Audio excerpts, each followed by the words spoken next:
you don't know now, you do know Gunz, the Gunz Show, live. The man, the myth, and the legends are here with us. Marianas, Twitter.com/mtrents. What's up, dudes?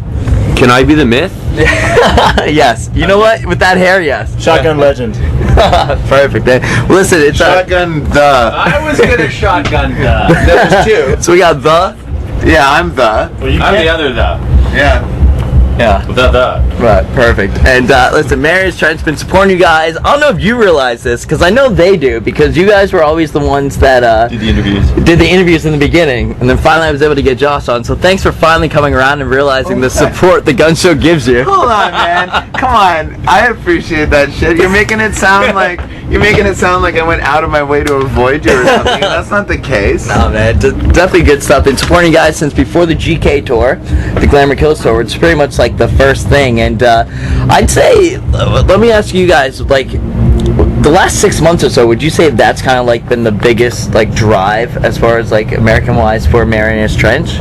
Yeah, definitely. Last 6 months have been really big for us because it included the Simple Plan touring we did. We released an album here, finally in sync with the Canadian release. So that's going on. And now we're doing a bunch of our own stuff, and that's also within that 6 month window. And it's definitely, you can feel a big change in what's going on. We play our own shows, and they're selling out now instead of just opening up for somebody. So there's definitely a buzz starting. Yeah. Now, as far as like you guys, like just talk about Josh, by the way, just going from opening up for the Glamour Kills. So obviously it was like your first American tour here, and then doing the Further Sickest Kids, the Cab, who are great dudes, love DeLeon and everybody, and Simple Plan, and just the process and also the progress that you guys have made, also personally as far as yourself, because your showmanship has definitely grown, dude. This is a loaded question. Shit. Okay. I don't know. It feels to me like we're just.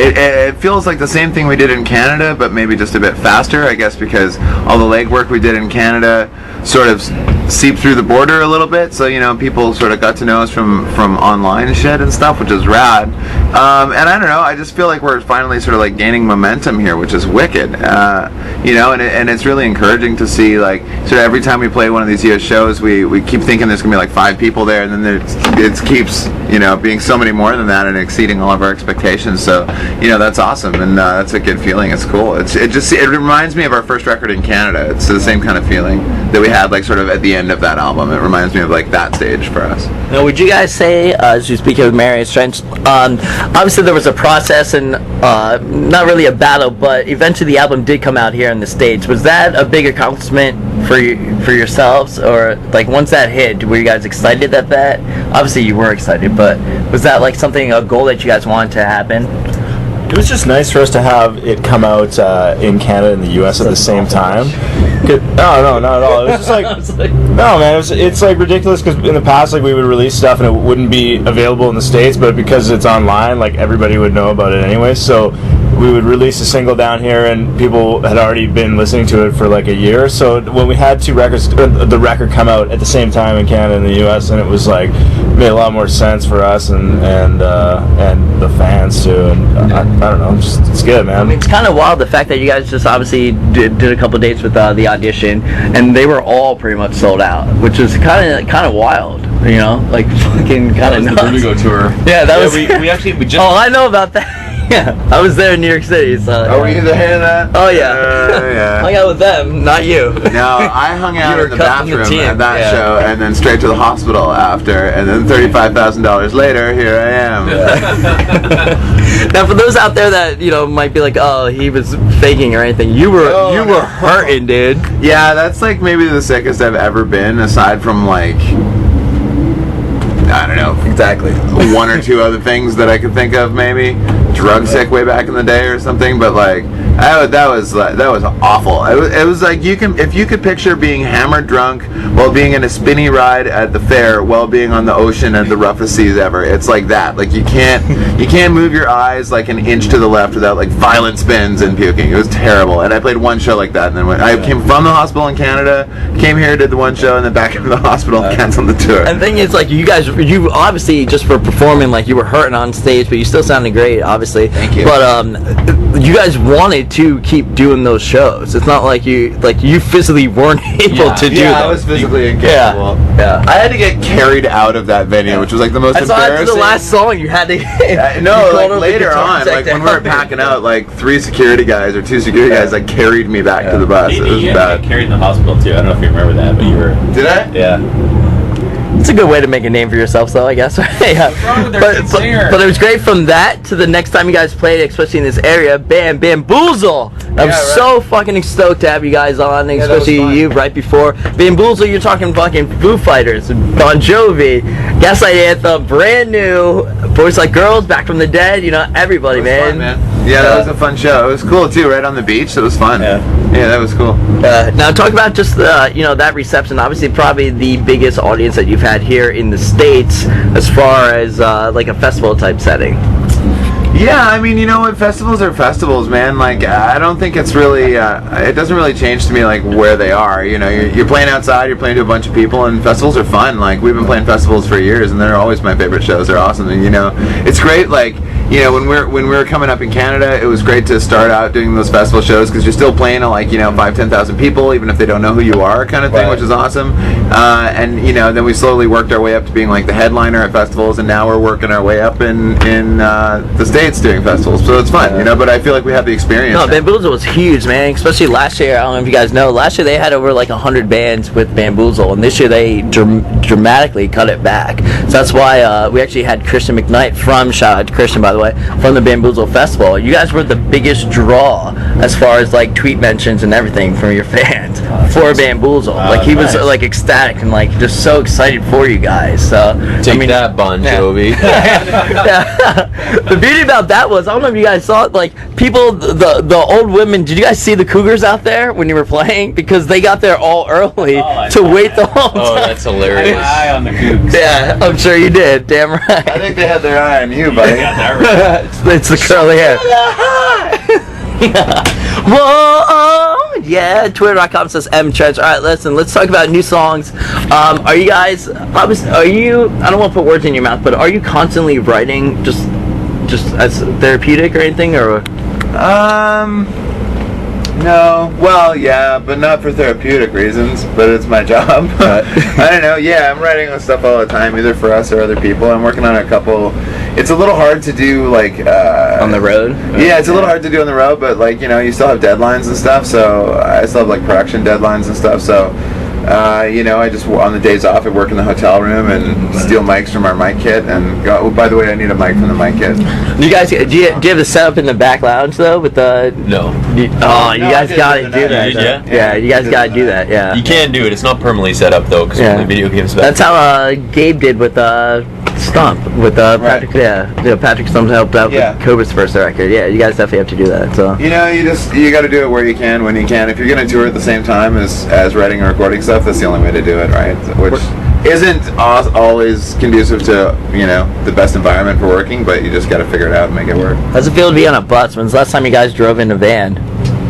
It's been a while since we've been in the van. In fact, I'm selling the van right now if anyone wants to buy it. Oh, Christ. Buy the old Marianas van. Yeah, It's full of broken Now, was memories. there anybody that wasn't allowed to drive the van? Me, because I didn't have a license. There you go. That actually works out perfect. Yeah, it was planned all You along. can just party all the time then. Yeah. I didn't have to drive very much because the guys used to let me sleep because I had to save my voice for singing. But it wasn't my suggestion; it was theirs. Right. I wasn't that guy, and I still drove sometimes. Josh is always the designated driver. I'm a very good designated driver. Yeah, I don't drink, so my time to like drive was always like when we were leaving a bar late at night, and the rest of the guys were like, "Ramsey, drive," and then like Matt drunkenly in the back would like say the same directions like 8 times. He'd be like, "Hey man, it's just a right turn up ahead." I'm like, "Yeah, I know where we're going." "Yeah, no, it's just a right turn up ahead." I fucking know. It's like Hang a right. Are you really selling the van then? I'm selling the van. Yeah. Yeah, and now that it's publicly announced on the Gunz Show, the price just went up $5,0and. Yeah, if anybody wants it, you can. I'm sure there's all contact me on sorts of Twitter. bodily fluids on that. I can only imagine what's in that van. We're gonna get clean. Mostly blood, sweat, and tears. Yeah. Most of the fluids ended up Mostly on tears. like sweatshirts. I wondered. Oh yeah. I don't know how to respond to that, so let's Don't. keep going, man. I didn't do it. On the road again, yeah, baby, yes, sir. Awesome. Listen, now, obviously, we're promoting Fallout. Well, by now, it's always been pretty much one of my favorites. I fucking love the end of it, dude, and just the melodies and just the time and structure and everything you guys have always done since the early demos with Celebrity Status. Always been promoting you guys. Even before you guys even came here on your first American tour, the Gunz Show was there for you. So I just wanted to. Why were you doing that? What were you thinking, man? I got bought out, I had some debts to pay, Yeah. So, but obviously Fallout single, we're pushing it now. But what? And I want to ask each and every single one of you, what song do you guys personally enjoy playing live now? Right now, for me, it's the opening track off the new record, Ever After. You damn right. Yeah, it's my favorite one. And Stutter, actually. I'm getting goosebumps when I play that song a lot right now. Stutter's getting a good crowd reaction lately. Yeah, Ever After for me too. Also, Desperate Measures I think is a fun one to play. Same. Ever After Desperate Measures. Cool. Thanks for switching it up. Yeah, sorry. A lot of diversity. I like doing. There's usually when it's a full show, like I usually do a song by myself in the encore, and lately I've been just like being like, okay, who's a super fan? Just what do you want to hear? And then I'll just like do whatever, and they might pick a song that we haven't played for 5 years or whatever. And I like the sort of spontaneity of that. So it's not song specific so much as just keeping me on my toes. And I'll fuck up the words and stuff, but no one really cares. You guys are doing Journey's Barbecue right now, and then what lies ahead? Obviously, we have an international audience here on the Gunz Show, but you guys are doing some overseas shows, and then what lies ahead for Marianas Trench? Yeah, we've got 5 more of our own headlining shows in the States, like Detroit, Chicago, Buffalo-ish, a couple other ones, and then we are doing the Much Music Video Awards. That's just over a week away. Right. And a big announcement on that, I believe, right? As far as Marianas Trench goes, right? Oh yeah. We are making a big announcement on the MMVAs. That's true. I forgot about that. Yeah. Stay tuned for that. That's next week, next Sunday. Sunday. All right. So check that out. Yeah. Father's Day. And we're playing too. We're playing on the MMVAs, and that should be fun. You got that going for you. Yeah, that'll be fun. Yeah, and somehow we have the most nominations, which I don't even get. But what the hell's going on, right? I don't know. Yeah. All right, so you got that, and then everyone stay tuned for the MMVAs next Sunday, and then we'll get more info from you guys. Yeah, about our future, yeah. Thanks for the cocktails. I appreciate it. Anything else you guys want to say to everybody out there? Love Gunz, man. Love Gunz. With a Z. With a Z, yeah. If you don't know now, you do know. Who got the Space Jam tattooed on their knuckle? Oh, our friend Brennan. Can you tell that again? Yeah. I remember because I did a couple days with Fred the Sickest Kids. I can show you a picture if you want. I was on their Fred the Sickest Kids store for a couple days, and I remember you offered like $150 to do it or something. So what we did is Brett and I, our tech, and some other people were out one night, and this friend of ours, Brennan, has been talking about for a while that he would get Space Jam tattooed on his body. Space Jam being, of course, the terrible Michael Jordan and Bugs Bunny movie. I mean, one of Bill Murray's best works. Is he in it? I never even saw it. And then one night a bunch of us were out, and there was a tattoo artist with us, and I was like, dude, you should get your Space Jam tattoo right now, man. And he was like, he kind of, we sort of called his bluff, and I don't think he was intending.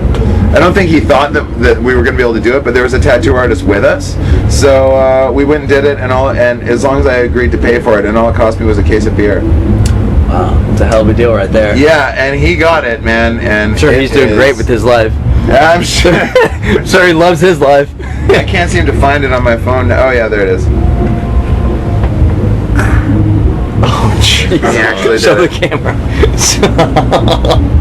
Well, he's a great American right there. So he's got that great Canadian right there. I like the idea of it being across here and being like SPAC a jam.